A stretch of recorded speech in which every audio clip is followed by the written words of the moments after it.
Hi, my name is Will Russo, and today I'll be offering up some conflict management regarding Cricket Australia and the Australian Cricketers Association.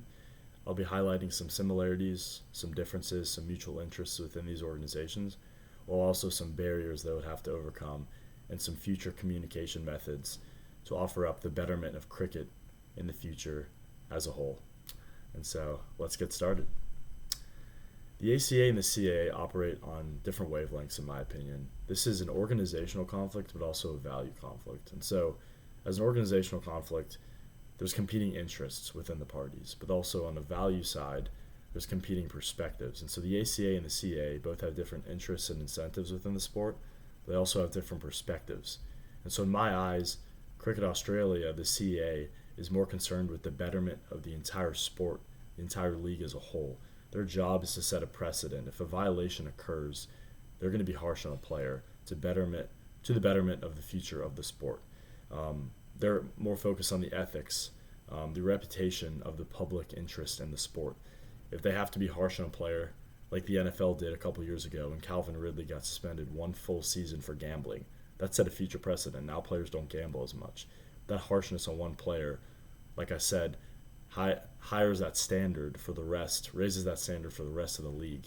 If this is a fact, if that has to be done, they're going to do it. Now, the ACA, on the other hand, is more ensuring the fair treatment of each player, ensuring the fair treatment of the individual cricket player, not just the league as a whole. They defend that player. They're there representing that player. And so these two different perspectives, they operate in a well-rounded way. They're just different. And so for them to collaborate as a whole, the ACA and the CA in the future, I feel like there's some barriers they're going to have to overcome. And one, I think, is that power imbalance, that overall cultural barrier that the ACA and the CA operate differently. The ACA and the CA have different decision-making power. The CA, 89% of their decisions operate on the governance side, the admin side, while the ACA, operates more on the side of player development, policy development, corporate, collective bargaining, that side. If they can kind of form together and overcome that barrier of, being on each side separately, having different percentages, different power of decision making, I believe that the ACA being only representative, the CA being the overall governing authority, final decision making authority, if they can be together on these decisions and overcome that power imbalance, I feel like this would be huge for collaboration in the future. Also, overcoming public and media pressure. And so when these organizations make decisions, they're going to have public media scrutiny. They're going to face challenges from reporters, from people who love the sport, from just simply fans in Australia. They have to overcome that because these big decisions aren't going to please everybody. And when these decisions are made, they're going to have to overcome and defend themselves. And that was a big part of the Steve Smith, Cameron Bancroft situation in 2018. A lot of public media scrutiny was put onto the organizations that made these decisions on the CA, on the interests. They have to overcome that. If they want to collaborate, if the sport wants to grow, public media scrutiny is going to have to put on halt. It's going to have to be put kind of on the back burner. They're going to have to focus on what they have to focus on to develop the sport. And third is key stakeholders. I believe that the ACA and the CA both have key stakeholders. The CA having bigger decision-making authority. Those stakeholders care a lot about, have a lot of pride in the interest that they have in these decisions. They have a lot of stock, you could say, in those decisions that are made as a governing authority of cricket.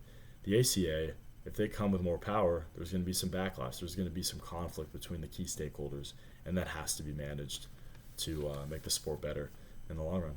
And so highlighting the mutual interests within these organizations, I believe, is very important.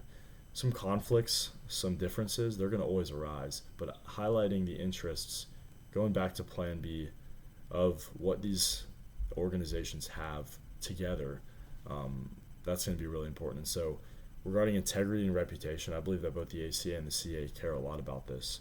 They both operate in the standard of having those high standards, the desire to rebuild public trust and offer high opportunities for the players to build their integrity, to build the reputation of the sport. That's very important to them. They also care about player welfare and development. They want each player to succeed. Players that are big for the sport, they're going to have to come back on the field at some point. And if they're penalized, they know that the benefit of the players back on the field outweighs the cost of penalizing them at some point. In the NBA, John Morant, the point guard for the Memphis Grizzlies, was suspended 25 games last year. He's one of the biggest names in the world for basketball. At some point, he's going to have to come back on the field, come back on the court, come back on the pitch in Australia to play cricket, and that player's going to have to contribute to the league, and that's very important for the future benefit of cricket. And third, just having high standards of conduct. Both the ACA and the CA both have very high standards for their organizations. They value transparency, they value a fair process, whether that's through the league as a whole or just cricket as an individual player standpoint. And so I believe that there's a lot of mutual interests that can be benefited.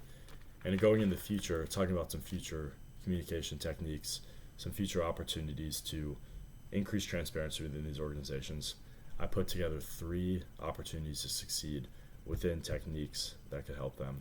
1 is having a third party present. 2 is building empathy and trust within the differences and understanding that they're just going to have to get along at some point. And number 3, having follow-up accountability after those decisions are made.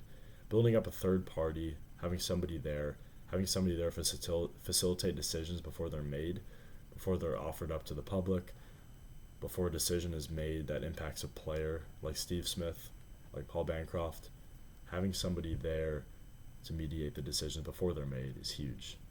Understanding that there's differences between the organizations, understanding that trust has to be built, but that's going to build really just relationships long term and help the sport out. And accountability, that's huge. After a decision is made, there has to be people held accountable. There has to be reflection. There has to be just talks, meetings about these decisions to ensure that the future of the sport does not get misbenefited, does not get kind of put to the side. And that's always a priority. So that's my 2 cents on it.